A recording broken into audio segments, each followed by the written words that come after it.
empieza a registrar mucha más actividad de la habitual. Ha sido tema central de la campaña política el nuevo aeropuerto de la Ciudad de México. Termina diagnosticando qué modelo de país y qué modelo económico plantean los aspirantes a ocupar Los Pinos. Hoy en el estudio de Despierta un debate sobre dónde debe ponerse el nuevo aeropuerto, qué debe hacerse con el aeropuerto actual que se está construyendo al lado del que existe y del que está operando. Están en el estudio, y les agradezco muchísimo, Javier Jiménez Espriu, quien es ingeniero y ha sido postulado por Andrés Manuel López Obrador para ser secretario de Comunicaciones y Transportes si gana las elecciones. Y Federico Patiño Márquez, quien es director del Grupo Aeroportuario de la Ciudad de México, que encabeza el nuevo proyecto que ya está echado a andar del nuevo aeropuerto de la Ciudad de México. Gracias a los dos. Carlos, muy buenos días. Y muy buenos días. ¿Por qué no, ingeniero Jiménez Espriu, el aeropuerto donde se está haciendo ahorita? Mire usted, nosotros decimos que sobre el nuevo aeropuerto tenemos algunas certidumbres que nos preocupan y muchas incertidumbres que nos preocupan más. Desde todos los puntos de vista, de la localización del aeropuerto y el sitio que consideramos el sitio más inconveniente de todos cuantos hay en el Valle de México. El lugar sería lo primero, ¿no? El monto de la obra, que es enorme, que es una obra, una mega obra muy cara para un país que tiene las condiciones del nuestro, y en donde sentimos que la rentabilidad social del aeropuerto ha sido desbordada. El plan de financiamiento, que lo consideramos complicado e indebido, en donde hay problemas de transparencia. ¿Hay corrupción? Yo no puedo calificar que haya corrupción, pero me remito a lo que dijo en algún momento, en algún artículo referente al aeropuerto, el hombre de opinión Silva Herzog Márquez, que dijo en el ecosistema de corrupción que vivimos, una obra como la del aeropuerto no debe plantearnos suspicacias, no permite, nos obliga a ser suspicaces. Y creemos que sí hay, en una obra de esta magnitud y por los antecedentes y las características de la situación actual, creemos que hay corrupción. Pero el tema de la construcción del aeropuerto, fundamentalmente, estamos planteándolo en contra del aeropuerto por otras razones de carácter físico, como los problemas hidrológicos, como las obras viales, como el impacto ambiental, como el impacto urbano, y por el problema que tienen también los pueblos originarios y las comunidades indígenas que están alrededor y que han protestado ampliamente. ¿Qué dicen ustedes que están ya haciendo el nuevo aeropuerto, Federico Patiño? Mira, Carlos, este aeropuerto no es un aeropuerto de un gobierno, no es un aeropuerto de un partido, es un aeropuerto de Estado, es un aeropuerto de México para los mexicanos. Este aeropuerto, la ubicación, se ha venido estudiando en los últimos 20 años. O sea, un aeropuerto de esta naturaleza requiere una gran cantidad de estudios. Los aeropuertos se diseñan desde el espacio y tenemos una gran cantidad de estudios de gente especializada, de ingenieros mexicanos que han participado de manera muy activa en este proyecto, que nos han apoyado, nos han auxiliado, y también organismos internacionales, Mitre, la OASI, en fin, tenemos a los mejores del mundo que han estudiado este lugar, y se han estudiado muchos otros. Se estudió también Zumpango, y se estudió la ampliación del aeropuerto de la Ciudad de México, se estudió Tizayuca, recordarás. ¿Se estudió Santa Lucía? Y por supuesto que Santa Lucía se estudió. Que es donde están planteando. Y la mejor opción siempre fue Texcoco. ¿Dónde se está haciendo? Exactamente. Entonces, tenemos todos los estudios aeronáuticos, por su clima, por su orientación, por su tamaño. Tenemos que diseñar aeropuertos de largo plazo, o sea, por eso las concesiones de los aeropuertos son a 50 años, por el aeropuerto 50 años. Son esas inversiones de muy largo plazo. Hoy tenemos un aeropuerto totalmente saturado, damos servicio a 45 millones de pasajeros, es decir, el aeropuerto de la Ciudad de México da servicio a una tercera parte de todos los pasajeros del país y un 60% del transporte aéreo. Entonces necesitamos un aeropuerto que pueda atender esa demanda que está creciendo. Estamos creciendo a un ritmo del 10% anual. Es decir, en los últimos 5 años crecimos al 50%. Entonces, ahora, ¿por qué no en Santa Lucía? Bueno, los expertos lo han dicho. Es más, tuvimos reuniones con ellos, se les explicó, estuvo la gente de la OASI, la gente de Mitre. Hay interferencia. Y mira, aquí te traigo incluso un mapa que explica. Aquí está Santa Lucía. Aquí está Santa Lucía. Santa Lucía está a 43 kilómetros del actual aeropuerto, ¿no? Primero es tener como 2 terminales a 43 kilómetros de distancia. Los vientos corren en esta dirección, por lo regular el 80% de los vientos corren de norte a sur. Los aviones tienen que aterrizar por consecuencia de sur a norte. Y aquí tenemos una interferencia que se llama San Mateo. En San Mateo, los aviones que aterrizan en la Ciudad de México se cruzarían con los aviones que aterrizarían o despegarían. O sea, hay riesgo de que chocaran los aviones. Sí, es como tener un cruce de dos carreteras en el aire sin semáforo. Ingeniero, ¿quiénes respaldan el proyecto que ustedes postulan para hacerlo en Santa Lucía? Porque dicen aquí, lo respalda Mitre, lo respaldan las grandes asociaciones dedicadas y especializadas al tema de la aeronáutica. ¿Quiénes respaldan el proyecto de ustedes? Pues un grupo de técnicos que van desde el subsuelo, desde la mecánica de suelos, hasta gente que tiene que ver con el espacio aéreo. Yo estoy de acuerdo con el señor Patiño en el sentido de que los aeropuertos se diseñan del área... Del cielo para arriba, del cielo para abajo. Hacia la tierra. Pero no estamos de acuerdo en la tesis que dice de que no se puede porque se cruzan los aviones.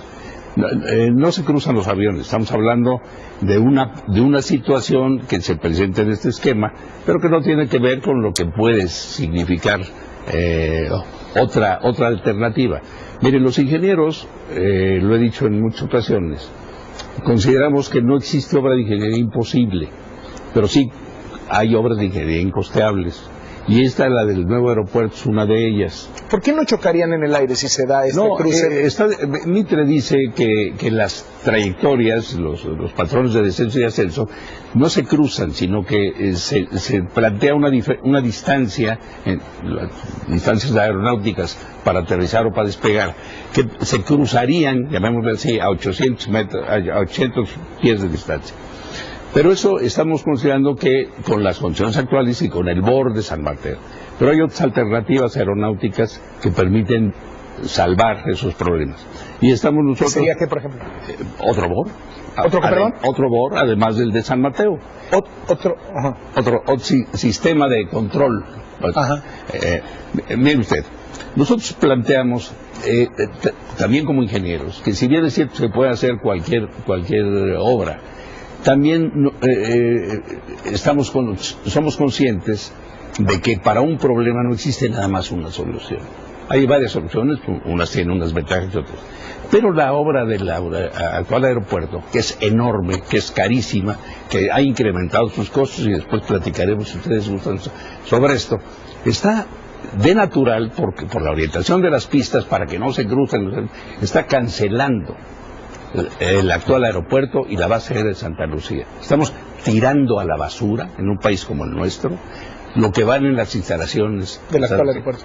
Instalaciones que, por cierto, mientras ya se estaba concursando el aeropuerto de Santa Lucía, estaban haciendo el hangar presidencial que costó $1,000 millones, sabiendo que lo iban a tirar 5 años después. Sobre este asunto. Mira, imagínate, suponiéndose conceder que pudieran funcionar los dos aeropuertos, que insisto, técnicamente no es viable, o sea, desde el punto de vista aeronáutico no es viable, pero supongamos que pudiera funcionar.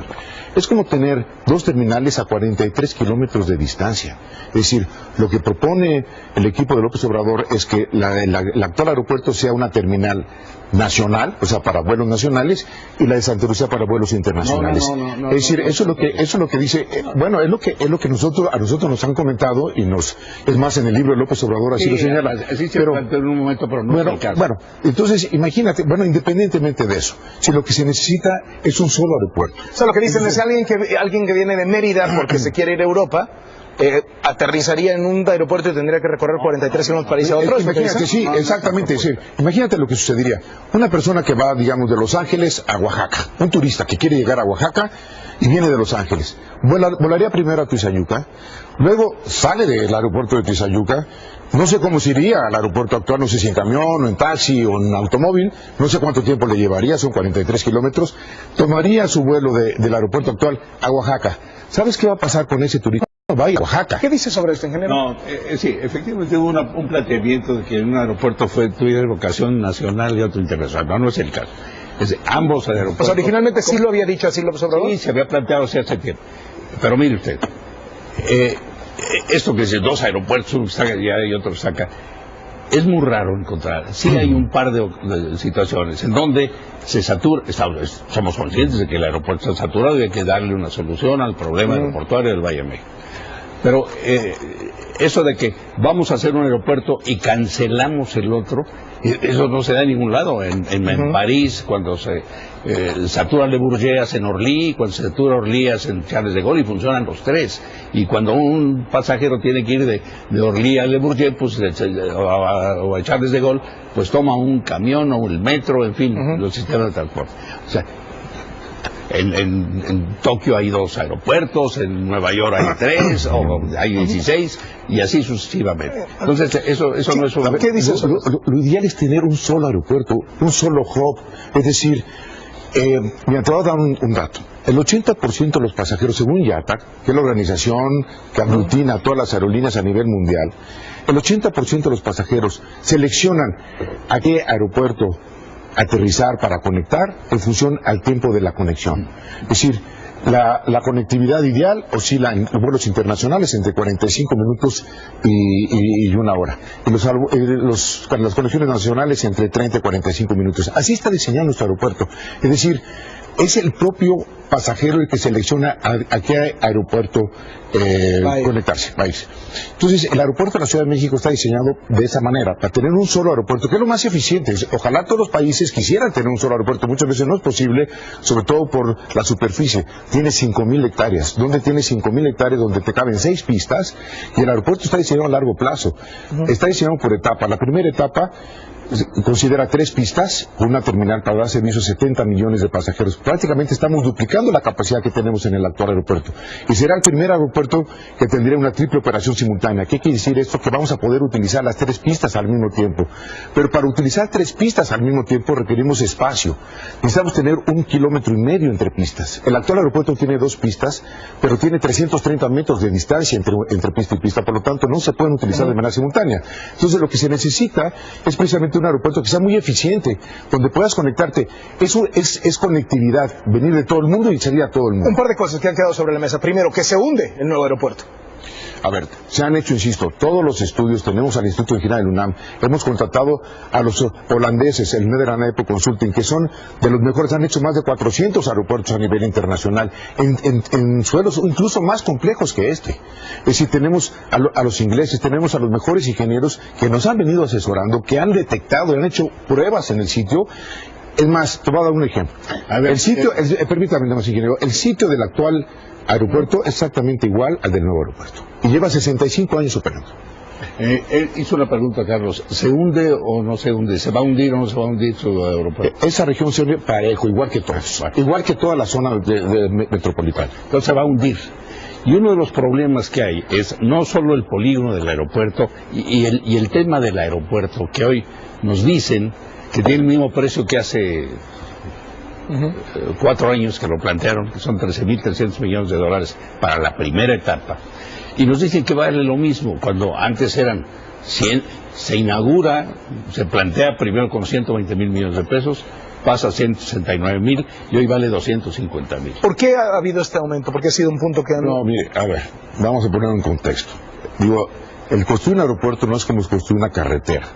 Los aeropuertos tienen una gran correlación o componentes de importación, es decir, hay una gran correlación con el tipo de cambio. Efectivamente, como bien dice el ingeniero, cuando se registró en la cartera de inversiones, siempre el presupuesto fueron 13.300 millones de dólares. Nada más que el tipo de cambio en el 2014 estaba a 2.70 y si lo multiplica por 13.300 te da los 169.000 millones que dice el ingeniero. Efectivamente esa era la cifra. Sin embargo, el presupuesto sigue siendo los 13.300 millones de dólares. ¿Por qué? Porque hay una cantidad de importación, de equipo, de sistemas, de radares. A ver, no estoy de acuerdo. No estoy de acuerdo porque en los términos de referencia que se dieron para la construcción del aeropuerto, se dijo que tuviera identidad nacional, que hubiera la mayor cantidad de los insumos nacionales, y nos dicen que hay 40.000 trabajadores. Nos dicen que hay, no sé, 3.000 camiones que entran y salen diarios. 6.000 camiones. Entonces, mi pregunta es, los 40,000 trabajadores, los 6,000 camiones, el basalto que compran, el tesontle que compran, ¿lo pagan en dólares? No, es decir, ha aumentado considerablemente el precio del aeropuerto. Y nada más se plantea, esos megaproyectos aumentan el costo.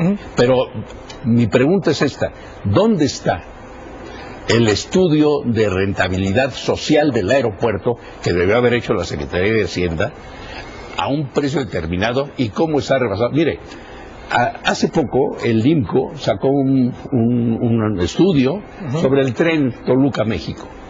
Y ahí dijo, bueno, se hizo un estudio y se van a autorizar 39,000 millones de pesos y ese tiene un beneficio social. Hoy ya va en 59,000, no lo terminan y ya se acabó el beneficio social. ¿Qué dicen sobre el tema del beneficio social? A ver, el beneficio social es el análisis costo-beneficio que se hizo. Todos los proyectos de infraestructura se tienen que registrar en la cartera de inversión de la Secretaría de Hacienda con la rentabilidad social. Esta tiene una gran rentabilidad social, sobre todo porque el número de pasajeros se ha incrementado de manera considerable. Cuando se diseñó originalmente el proyecto, considerábamos una cantidad, por ejemplo, que lo íbamos a abrir con 45 millones de pasajeros. Hoy ya tiene el aeropuerto 45 millones de pasajeros. Entonces, para el 2020 estamos hablando de 50. Entonces, la rentabilidad social se ha incrementado. Para el 1 de diciembre de este año, que es cuando... ¿Dónde está el estudio de rentabilidad social? Está en la propia Secretaría de Hacienda y se tiene que actualizar. Todos los estudios se tienen que actualizar. Bueno, ¿Por qué? Porque los proyectos van evolucionando. Quiero saber si todavía es rentable socialmente el estudio. Se lo puedo asegurar que va a ser rentable. Déjame nada más hacer una pregunta. El 1 de diciembre, que tome posesión el nuevo presidente, ¿qué va a estar listo del aeropuerto que están haciendo ya nuevo? Mira, ya tenemos las obras preliminares están concluidas. Es decir, ¿Ya va a haber pistas? Pistas, estamos las dos pistas. Estamos construyendo ahorita las primeras tres. La pista 2, que está al lado izquierdo de la terminal, la pista 3, que está al lado derecho, y la pista 6, el extremo derecho. La pista 2 y la pista 3 son las más avanzadas, llevan un avance más cercano al 65%. Entonces, ¿qué es lo que vamos a ver? El inicio de la pavimentación. Es decir, las pistas, el esquema de cimentación de las pistas es de precarga. Es decir, es un sistema donde estamos poniendo 2 metros de tesontle más 2 metros de basalto, se está hundiendo el tesontle y una vez que se termine de hundir el tesontle se retira el basalto y se pavimenta. Después de 9 pruebas fue la más segura, fue la mejor de todas, la que requiere menos mantenimiento y se llama precarga. Entonces, estaríamos retirando la capa del basalto a final de junio, julio, estaríamos iniciando la pavimentación de la pista 2 y la pista 3 en agosto. Entonces, mi punto es, si finalmente en las elecciones López Obrador se alza con la victoria, ya habría prácticamente 2 pistas y muchas construcciones. No la torre de control, por ejemplo, estaría terminada. La torre de control no sería un desperdicio. Claro, ¿qué harían con eso? No, mire, nosotros lo que dijimos, pues estamos hablando de 2 momentos diferentes. Nosotros lo que dijimos es que si Inicial López Obrador fuera electo presidente de la República el 1 de julio, el 3 o el 4, se dijo que el 2, pero luego dijo que íbamos a estar muy desvelados el 2. El 3 le pediría al presidente de la República que detuviera las inversiones, las que van de aquí, de julio a diciembre, con objeto de que hiciéramos una auditoría de todo lo que tenemos que hacer. Y me refiero a una auditoría física, una auditoría financiera, una auditoría del impacto ambiental, una auditoría del impacto urbano, en fin, todas las auditorías necesarias para tomar la decisión correcta. Se declaró en la declaración que hizo el señor Patiño con el vocero del presidente en televisión, se declaró que hoy estaban invertidos 40,000 millones de pesos. Aproximadamente 45 que para millones. Entonces habría otros 40,000 millones de pesos invertidos. Llegaremos a 70,000 al final del año. 70,000, la verdad. Y nosotros los decimos, párenle los 40,000. En el 1 de julio serían... ¿Pero qué harían con esos 40,000? Permítame un tantito. Bueno. Nosotros tenemos un concepto, porque este aeropuerto que es muy caro de construir por las condiciones del subsuelo, por un lado, y es muy caro de mantener. No tenemos datos, nosotros no tenemos datos, no sé si los tiene el señor Patiño, de cuál sería el costo del mantenimiento de esto, porque el costo del mantenimiento va a ser altísimo. Entonces, necesitamos hacer eso y decirle, bueno, esos 40,000 millones de pesos, ¿qué significa? Pues vamos a tirar la basura 80,000 millones o lo que usted quiera que cueste el aeropuerto actual. Y estamos hablando de un aeropuerto de 150,000 millones de pesos, que de hecho lo que hace es duplicar la capacidad actual. No estamos hablando de un aeropuerto. Entonces, hacer las auditorías y tomar las decisiones del caso. ¿Qué dicen? Qué bueno que van a hacer las auditorías. Qué bueno que van a hacer las auditorías de todo esto. Es más, se lo exijo. Eso nos da un gran blindaje. Este es un aeropuerto, mira, desde un principio quisimos que este aeropuerto fuera un referente en materia de transparencia. Y seguimos las mejores prácticas. Tenemos un convenio. Pasan la prueba de la corrupción. Por supuesto. Y si no tiene, tuviera algún, yo no conozco ningún caso de corrupción en el aeropuerto. Y si lo tengan, denúncienlo. No, espere tantito. Perdóneme. No, déjeme concluir nada más, ingeniero. Aquí, la parte, por ejemplo, de datos abiertos. Yo no conozco ningún proyecto en México, ni en el mundo, que tenga esta transparencia. Toda la información, toda la documentación está disponible. Es decir, es todo el ciclo del proyecto, no solamente los contratos. Está desde el proyecto ejecutivo, los planos, todas las juntas de aclaraciones en las convocatorias. Cuando presentan las ofertas los licitantes, lo difundimos en vivo. O sea, cualquier persona lo puede ver en tiempo real lo que está sucediendo, las ofertas que están presentando. Luego, en la parte del fallo, sucede exactamente lo mismo. Publicamos el contrato, publicamos los anexos, que usted me decía que no están todos los anexos. Es decir, está toda la información disponible. Una última ronda para los dos, por favor. Cierren con una posición final. Bueno, eso debió haberlo dicho antes, pues si no... Oiga, ya llevamos 20 minutos. Estoy hablando de las auditorías de todo, no estoy hablando de una auditoría financiera por la corrupción o por la no corrupción. Hay muchos temas, pero estamos hablando hasta del plan financiero, que nosotros consideramos que el plan financiero planteado es ilegal. Porque se ha transformado la deuda pública, que es una deuda pública, se ha disfrazado en deuda privada. Y no es el caso. Y no hay vigilancia. Auditoría financiera. Auditoría financiera, pero una auditoría, por ejemplo, el talón de Aquiles de este proyecto es el control del agua. Ahora va a ser un conflicto para el aeropuerto y para la ciudad el control del agua, porque se ha hecho sobre un vaso regulador, se ha cancelado ahí la Casa Colorada, que era el control, se está afectando el lago Navarcarrillo, hay una enorme cantidad de problemas que el día que haya una tormenta, ya no digamos un huracán, una tormenta, nos vamos a quedar sin aeropuerto, se va a inundar toda la zona de Ecatepec, la de Los Reyes y la Ciudad de México. Entonces tenemos, y hay muchos conflictos de interés. Y el problema financiero, no sé qué le digan los abogados, el caso está definido en la Suprema Corte de Justicia, un mecanismo financiero, en donde la naturaleza de la deuda es pública y se transforma, y se le da la forma de una deuda privada. Ya la Suprema Corte de Justicia, en un caso de Sonora, fue muy claro en ese sentido, ya lo informó. Este es para nosotros, el mecanismo de financiamiento es ilegal. Entonces, queremos hacer auditorías de todo, no auditorías de por si hay corrupción, no hay corrupción. Eso no nos toca a nosotros, eso lo verían otras gentes, como también los conflictos de interés. Se dice que hay en relación con todos los terrenos adyacentes en Ecatepec y en Texcoco, que pueden ser de gentes ya muy connotadas, cuyos nombres aparecerán en su momento. Pero nuestro problema es un problema de carácter operativo, es un problema del aeropuerto, que queremos tener una solución al problema del aeropuerto de la Ciudad de México, del sistema aeroportuario del Ciudad de México, y no un elefante blanco que nos va a costar mucho más dinero. No queremos echarle más dinero bueno al mar. A ver, es un problema de flujo, es decir, es un proyecto totalmente rentable. Es decir, este proyecto es autofinanciable. Hay pocos proyectos que pueden generar su propia fuente de pago, como es este proyecto. ¿No le está costando al... Por supuesto que no, es más, tenemos toda... Qué bueno que van a hacer una auditoría financiera para que se dé cuenta... Déjenme explicárselo, o sea, yo le dejé hablar, ingeniero, con todo respeto. Mire, por ejemplo, ¿quién lo está pagando este aeropuerto? Los usuarios.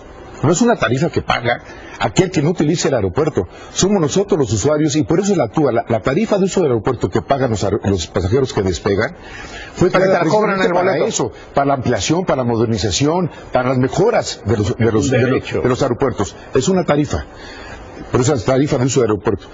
Y esta está creada precisamente para eso, para las ampliaciones, para la modernización de los aeropuertos.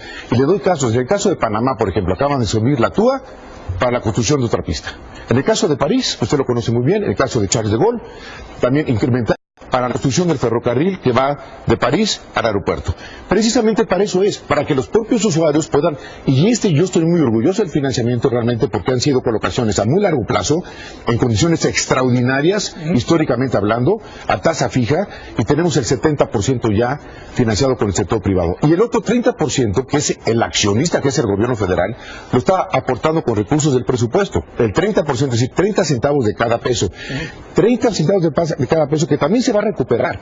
O sea, es el capital que el gobierno también va a recuperar con los sobre flujos esto del de que hay un problema de agua y que se va a inundar cuando llueve fuerte. A ver, un poco, en unos minutos más, el director general de la Conagua va a dar una conferencia de prensa en Los Pinos donde va a explicar perfectamente bien lo que está sucediendo en la parte de agua.